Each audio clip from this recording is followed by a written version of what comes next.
જોઈએ આજના સમાચાર। મહુવા તાલુકાના નીચા કોટડા ગામના દલિત સમાજનો પ્રશ્ન એ છે કે નીચા કોટડા ગામે દલિત સમાજના સ્મશાનની દિવાલનું કામ મંજૂર થયેલ ઘણો સમય થઈ ગયેલ હોવા છતાં સરપંચ કામ કરાવતા નથી।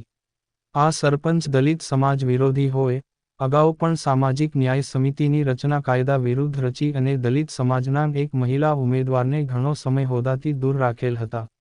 આ કામ બાબત અવારનવાર રજૂઆતો કરવા છતાં ધ્યાન આપતા નથી અને પોતાની મનમાની કરે છે। અમોને લોકમુખેથી જાણવા મળેલ છે કે આ સરપંચ વિરુદ્ધ હાઈકોર્ટમાં પિટિશન દાખલ થયેલ હોય તેના કારણે દલિત સમાજ સાથે ભેદભાવ રાખી દલિત સમાજને સરકારી લાભોથી વંચિત રાખવા માંગે છે। આ પ્રશ્નનું વહેલી તકે નિરાકરણ નહીં આવે અને જાતિના સ્મશાનની દિવાલનું કામ વહેલી તકે ચાલુ કરવામાં નહીં આવે તો 3 ફેબ્રુઆરી 2025ના રોજ આપ સાહેબની તાલુકા પંચાયત કચેરી મહુવા સામે પ્રતિક ઉપવાસ પર બેસવાની ફરજ પડશે, જેની ગંભીર નોંધ લઈ કાર્યવાહી કરવા વિનંતી। રિપોર્ટર ગૌતમ દાઠિયા, નીચા કોટડા।